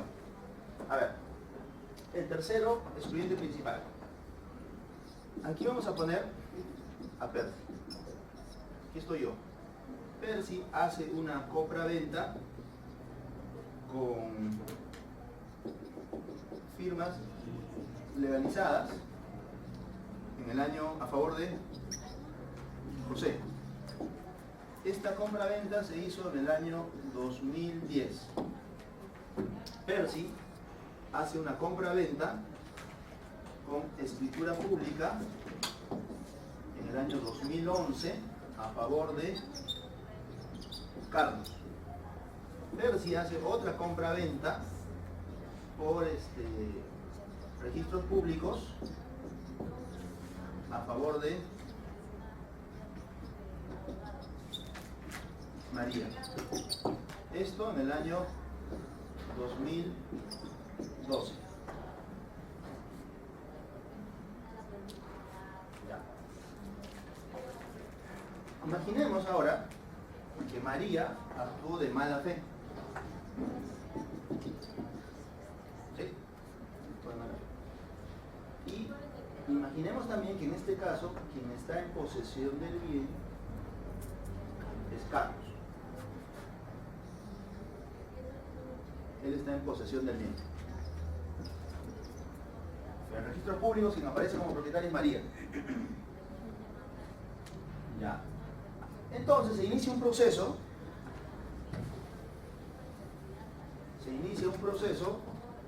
Donde el demandante va a ser Carlos y el demandado o la demandada va a ser María. Ya. En este proceso, Carlos, que ya tiene la posesión, ¿cuál va a ser su pretensión? No. Mejor derecho de propiedad, ¿cierto? En base al artículo 11.35 del Código Civil, concurrencia de acreedores, ¿cierto? ¿Sí? ¿Qué nos dice el 11.35? Cuando hay sucesivas ventas, ¿no es cierto? ¿Quién tiene la primera preferencia? El que lo inscribió primero de buena fe. Y si no se cumple la buena fe, pasa al siguiente turno. ¿A quién le corresponde? Al que tiene la fecha cierta más antigua, ¿cierto? Y si nadie tiene fecha cierta, a la fecha incierta más antigua. ¿Sí? Que podría probarse con la posesión. Bien. Si esto es así, tenemos este proceso. Ella tiene inscrito su derecho en el 2012. Pero, ¿la escritura hay fecha cierta o no aquí? Sí, del 2011. ¿Qué es lo que tiene que probar Carlos? La mala fe, para que se aplique la segunda preferencia, ¿cierto? Pero si probamos, o sea, si ponemos en debate la fecha cierta de Carlos y la fecha cierta de José, ¿cuál es más antiguo? José. Entonces José puede incorporarse a este proceso, ¿cierto? A través de la intervención del tercero excluyente principal. ¿Por qué? Porque este tercero no ingresa a ayudar a alguien, sino ingresa invocando su propio interés. Y el derecho que se está discutiendo el demandante y el demandado inicialmente, él se incorpora para afirmar titularidad respecto a ese derecho. ¿Sí? Entonces, en cualquier proceso donde haya conflicto de intereses respecto de la titularidad de un determinado derecho y hay un tercero que se incorpora alegando titularidad sobre el mismo, la modalidad para incorporarse es la intervención del tercero excluyente principal. ¿Sí?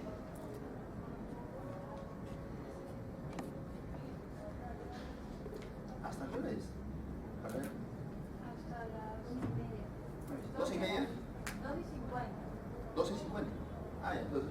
Bien. Aprovechamos, ya que nos faltan dos formas de intervención de terceros, aprovechamos de este tema explicar lo siguiente. Que a veces siempre, o no siempre, a veces genera confusión. Porque en algún momento se ve lo siguiente, ¿no? Oye, pero si aquí ya se hizo la compra-venta en el 2010, ¿qué dice el 949 del Código Civil? El solo consentimiento, el solo acuerdo ya expresiona la transferencia, ¿no es cierto? Entonces, bajo el 949, él sería el propietario. Entonces, en esta venta del 2011, en esta venta del 2012, él ya no vendió nada. Entonces, esto sería nulo, ¿cierto? Entonces, hay procesos que se inician, por ejemplo, si José se consigue un abogado, digamos que por ahí está un poco distraído, va a optar por irse por la vía de la nulidad de estos dos contratos, sustentando su pretensión en el 949. Y en todo caso, ¿cómo interpretamos lo que dice el 949 con el 1135? Porque pareciera que se contradice, ¿no? Porque por un lado dice uno, oye, solamente te pones de acuerdo sobre el bien y el precio, la transferencia mágicamente ya se ya se dio, el comprador ya es propietario. Y entonces, ¿cómo así justificamos lo que dice el 275? Que el último comprador que inscribió de buena fe es el propietario, ¿cierto? Vamos a analizar a qué se debe ir. A ver. 949.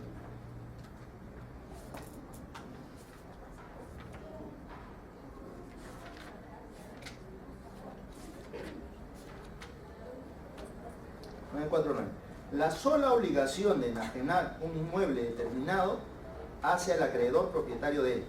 Se lo dice, salvo disposición legal diferente o pacto en contrario.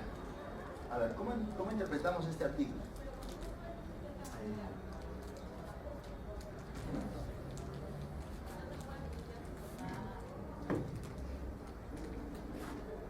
Para transferir propiedad en bienes muebles y en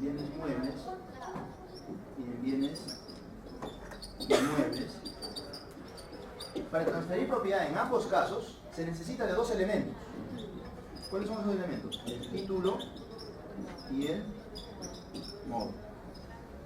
¿En qué consiste el título?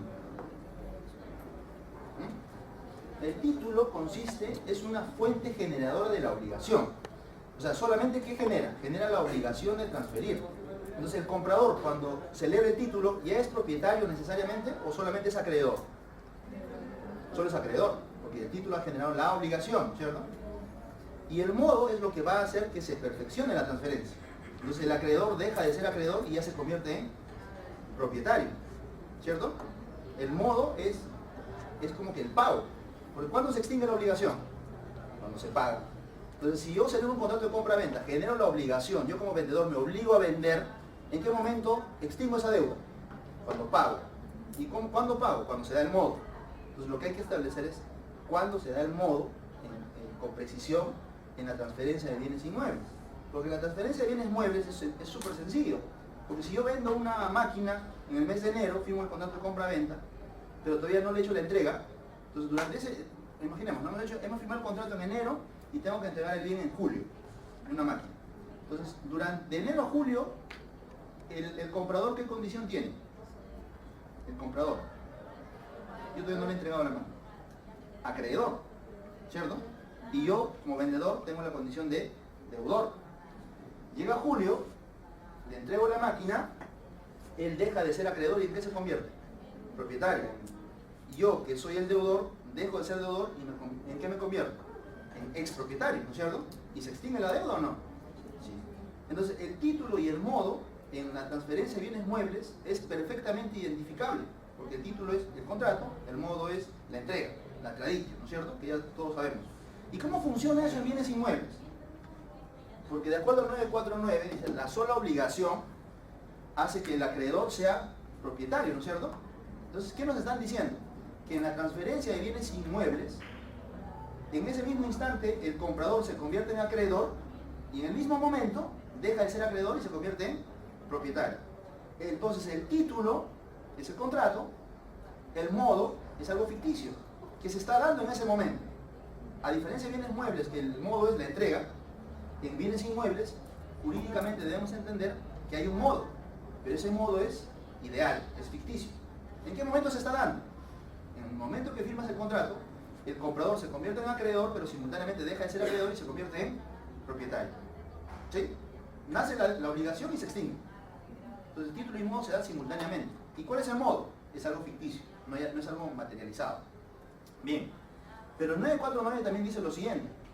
La sola obligación de enajenar hace que el acreedor sea propietario del bien. ¿Cómo? Salvo pacto en contrario o salvo disposición legal en contrario. Es decir, cuando yo hago un contrato de compra-venta de un inmueble y pongo el pacto de reserva de propiedad, por ejemplo, ¿el comprador qué condición jurídica tiene mientras no cancela la última cuota del precio? Acreedor. ¿Cuándo será propietario? Cuando pague la última cuota. Entonces, en este caso, ¿el modo cuál sería? ¿El pago de la última cuota o no? ¿Por acuerdo de las partes o no?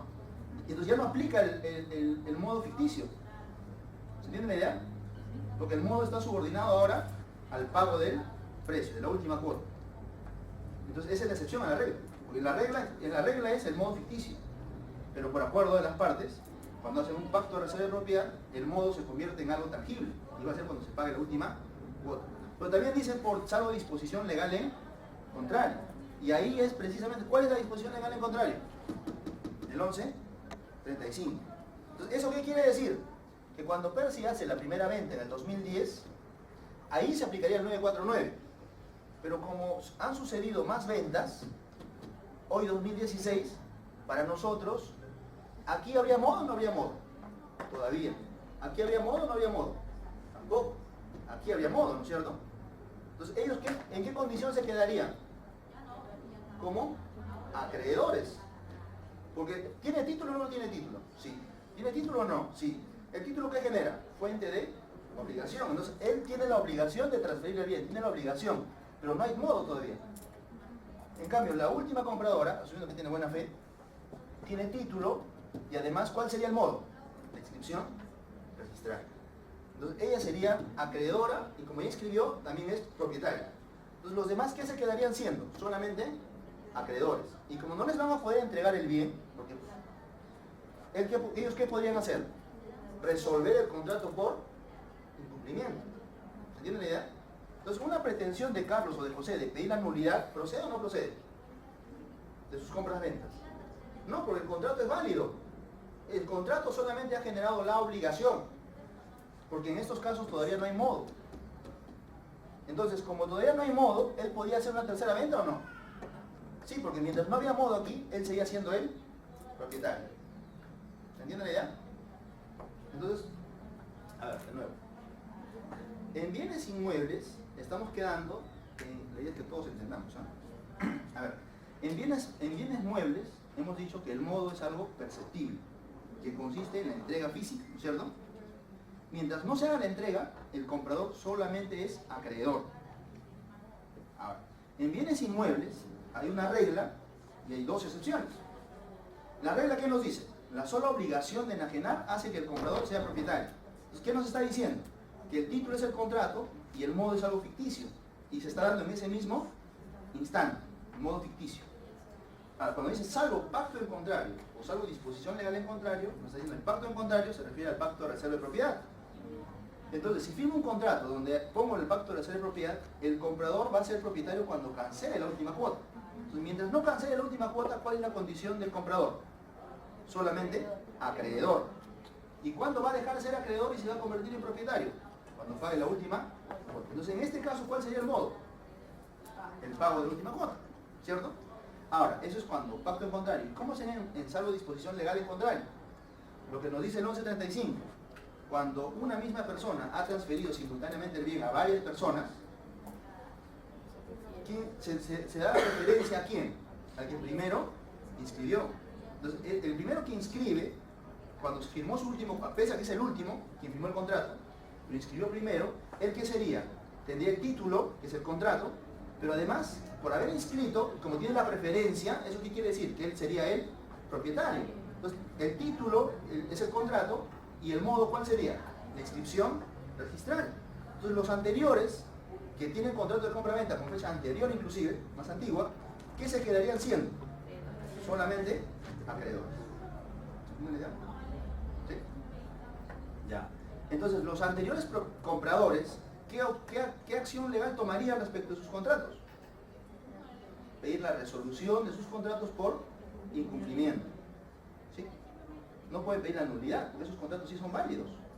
Porque solamente ha nacido la obligación de vender. No se ha vendido todavía. ¿Se entiende la idea? Bien.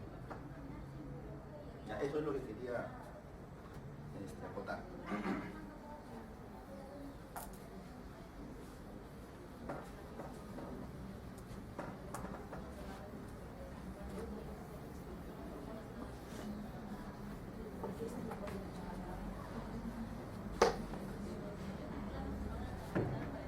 Pero si se aprueba la mala fe del que inscribió primero, ¿quién tiene la segunda preferencia? La fecha cierta más antigua. No la escritura pública. A ver, ¿la escritura pública tiene fecha cierta o no? Sí. ¿La legalización de firmas tiene fecha cierta o no? Claro, no es en condición a la supremacía de qué documento, es en función a la fecha. Como los dos tienen fecha cierta, uno es más antiguo que el otro. No interesa que sea escritura pública, sino que es la fecha certera. Entonces, en ese proceso, ¿quién ganaba? El primero, ¿no es cierto? Porque él tiene fecha cierta más antigua. Entonces, como intervención, tercer excluyente principal, se queda al final con la casa. Pero en ese proceso él no iba a recuperar el bien, ¿cierto? Tenía que hacer un proceso adicional para recuperar este gano. Bien. No, tercería es otra cosa. Tercería ya aparece cuando hay embargos de por medio. Ya es otra historia. A ver.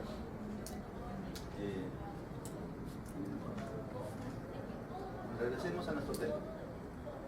Acumulación subjetiva. Activa, pasiva y mixta. Litis consorcio, intervención de terceros. Estamos aquí. Nos falta el llamamiento posesorio. Ya, a ver. De hecho, es súper sencillo procesalmente explicar este tema, pero me voy a ir un poco más allá de lo procesal para llegar a lo siguiente. A ver, siempre la posesión se supone que consiste en que una persona conduce un bien, ¿cierto? Mueble o inmueble. Pero la pregunta más exacta sería, ¿en qué momento en que una persona está con un bien surge la posesión así con exactitud? O más o menos con mayor, de forma más concreta. ¿A qué me refiero? Por ejemplo, cada uno de nosotros ahorita está sentado en un cojín, ¿cierto? Están en contacto con un bien mueble. La pregunta es, ¿cuánto tiempo tendría que estar ahí para que surja la posesión? O sea, o en este instante ya somos poseedores de la respectiva silla donde estamos, o el lugar donde estamos, o no. O todos estamos en este ambiente, por ejemplo. ¿Ya somos poseedores? ¿Qué tiene que pasar para que surja la posesión?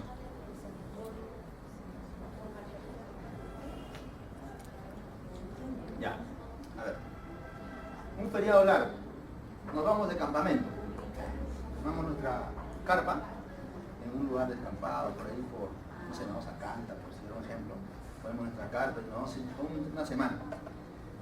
Y de hecho ahí estamos, cocinamos, ahí estamos todas las 24 horas del día, haciendo diversas actividades educativas. Académicas, ya.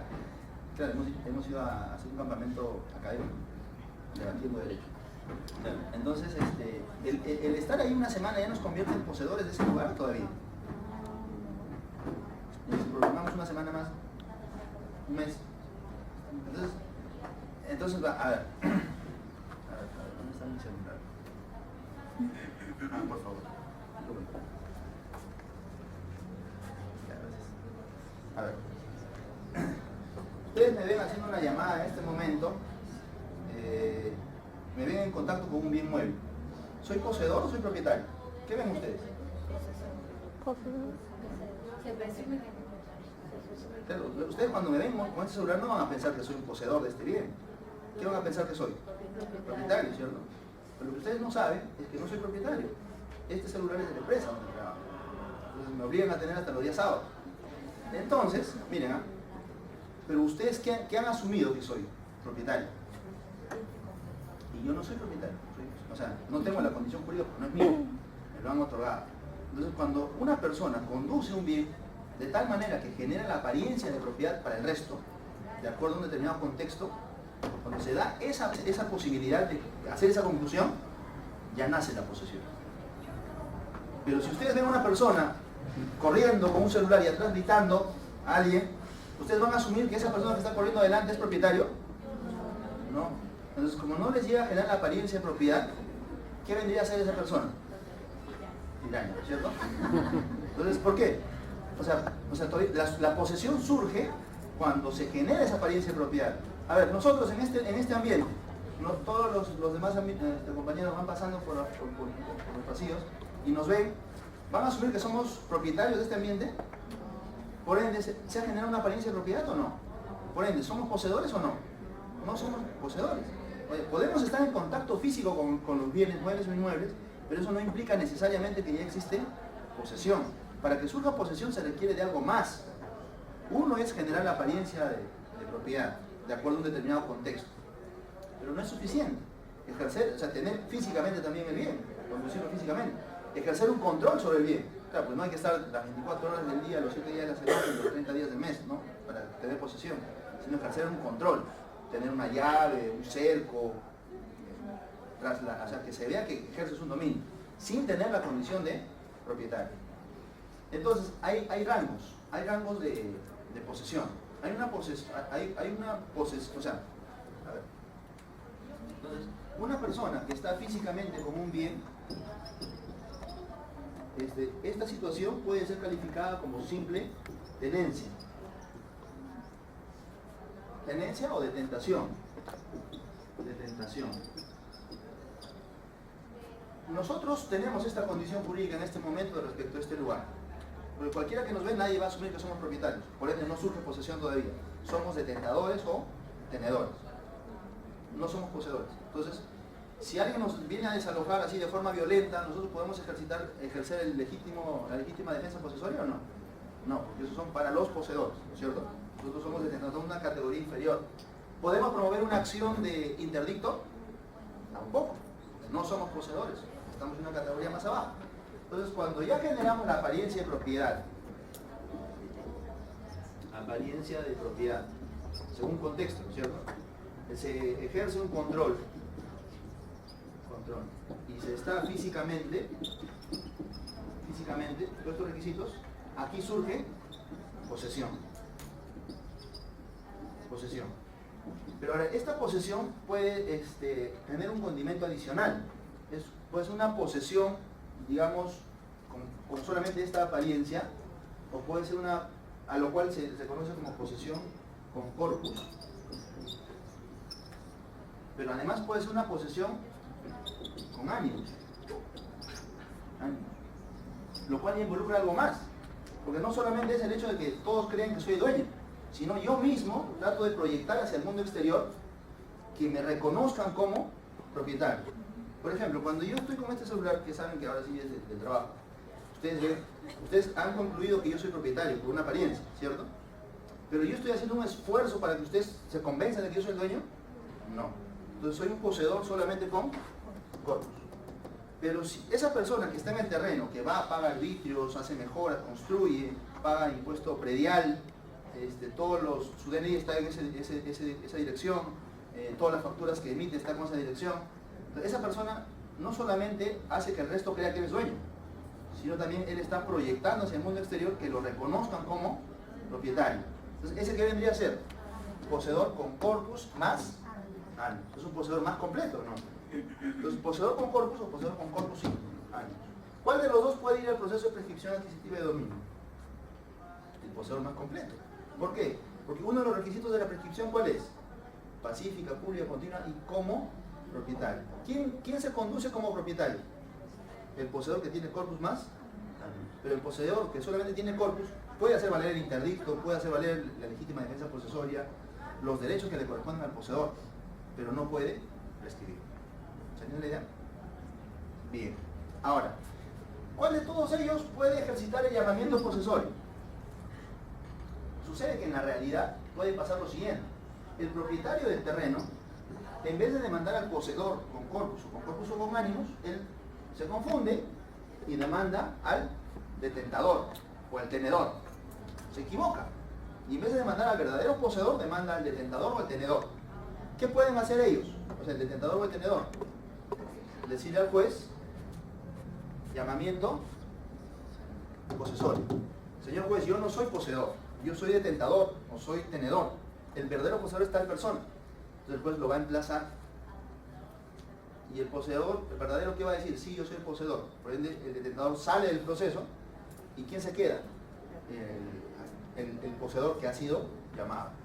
Entonces, la intervención de tercero por llamamiento posesorio, ¿quién lo hace? ¿Quién lo solicita? El demandado, en su condición de detentador o tenedor de la posesión. ¿Se entiende la idea? Y después, ¿a quién incorpora? Al verdadero poseedor. ¿Y qué pasa si esa persona que es el llamado, el poseedor, se apersona y dice, no, mentira, él está mintiendo, yo no soy poseedor? Y los dos empiezan a echar la pelota. Y nadie quiere asumir la condición de poseedor. ¿Qué hace el juez? no excluye al detentador, lo deja en el proceso y los dos se convierten en litis consortes necesarios. Y el proceso se sigue contra los dos. Y la sentencia se va a ejecutar contra los dos.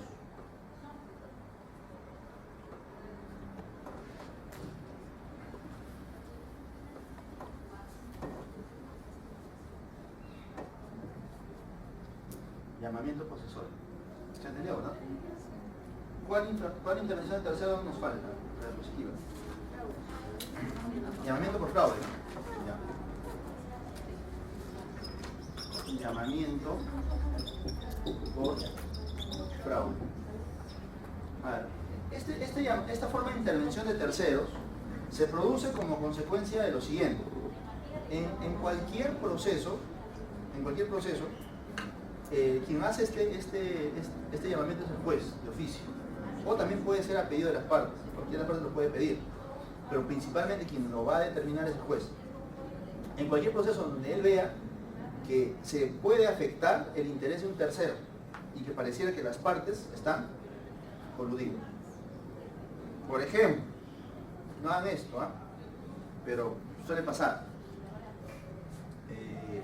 Hay un proceso de cobranza por una determinada cantidad de dólares contra una empresa, y ya ese proceso se ve que ya la empresa ya perdió, ¿no? Justo el acreedor ha sido diligente, ha embargado todo su patrimonio del deudor, entonces es una cobranza segura, porque tienes tu medida cautelar. Entonces el acreedor está contento, está esperando que se demore el proceso, porque al final ya tiene su medida cautelar, va a cobrar. Pero ¿qué hace el abogado ingenioso para las cosas malas del deudor? Dicen, ¿no? A ver, ¿cuántos trabajadores tenemos? Unos 10, ya. Hay que contratar personal y que nos demanden por derechos laborales. ¿Sí? O sea, que ahí los tenemos, o sea, 10 trabajadores que están en nuestra planilla, recién ahora, y hay que despedirlos arbitrariamente y que nos demanden disponibilidad de despido arbitrario y además nos pidan pago de beneficios laborales, y que han venido a trabajar desde hace 20 años atrás y hay que hacer una liquidación. Todo es ficticio. Entonces los 10 trabajadores demandan a la empresa y la empresa en ese proceso laboral se allana. O guían una conciliación judicial. Aceptamos que debemos esta cantidad. Después emite sentencia reconociendo los derechos laborales. Entonces los acreedores, ¿qué hacen con esa sentencia? Con ese acto de conciliación laboral. Los trabajadores inician un proceso llamado o sea, tenemos aquí la empresa, o sea, el acreedor, y tenemos aquí la empresa deudor. Este sería el proceso de obligación de dar suma de dinero. Pero paralelamente aquí los trabajadores han demandado a la empresa por derechos laborales, y aquí hay una sentencia que dice dada la demanda, se allanó. Entonces, los trabajadores ahora lo que van a hacer es iniciar un proceso de tercería de derecho preferente. ¿A quién van a demandar? O sea, serían los trabajadores como demandantes en la tercería de derecho preferente ¿contra quién? Contra la empresa deudora y contra el acreedor. ¿Sí? Y en este proceso de tercería de derecho preferente, ¿qué va a probar el demandante? Que tiene fecha cierta de su acreencia, ¿no es cierto? Y que es una creencia preferente. La creencia laboral y la creencia del civil, comercial, ¿cuál tiene preferencia? Laboral, ¿no es cierto? Entonces aquí en este proceso el juez va a decir fundada la demanda, y lo que se recaude aquí del remate de estos bienes, primero se paga al acreedor laboral y después lo que queda se paga al acreedor comercial. Se alcanza, ¿no? Más o menos. Entonces, esta circunstancia se pudo evitar, ¿cierto? ¿Por qué? Porque este proceso laboral, aquí entre los trabajadores y la empresa, aquí el juez, ¿qué pudo haber hecho? Llamamiento por fraude. ¿A quién? A la empresa deudora.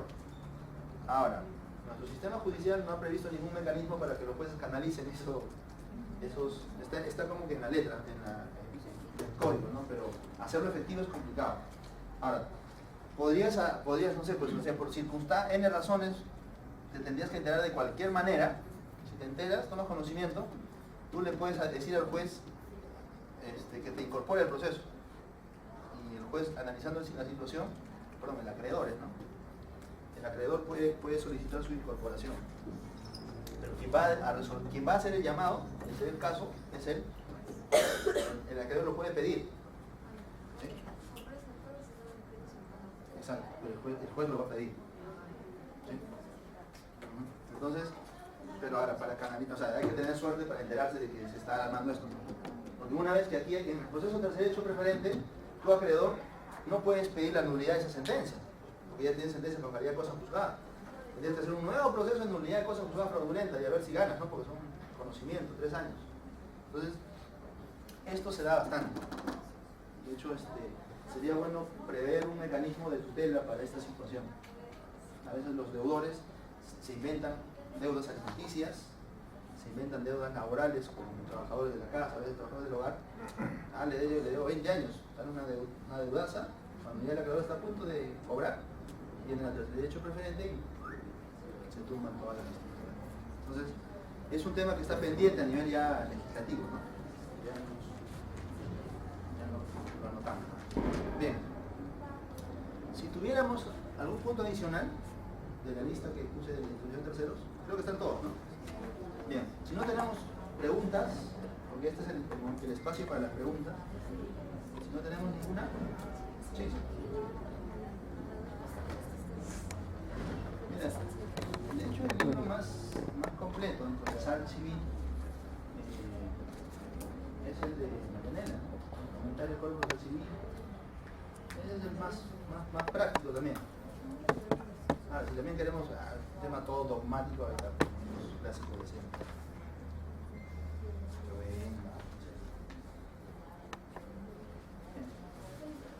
¿No tenemos preguntas? Aparte de eso. Una minuta complementa, pero no lo legaliza durante cierto tiempo, 10 años. Sí, claro. No No requiere de formalidad alguna para la compra-venta. Ya se transfiere por el solo acuerdo. Mientras pruebas que hay acuerdo, sí. Ahora, el riesgo está en que suceda, ¿no? Que el vendedor vuelva a vender el bien, va a dar la redundancia a otros. Y ya después no te van a aplicar la regla, que es el 49, lo que veníamos diciendo, que el solo acuerdo transfiere propiedad, sino te van a aplicar la otra regla, el que inscribe primero. Entonces ese es el riesgo. Si no tenemos más preguntas, creo que...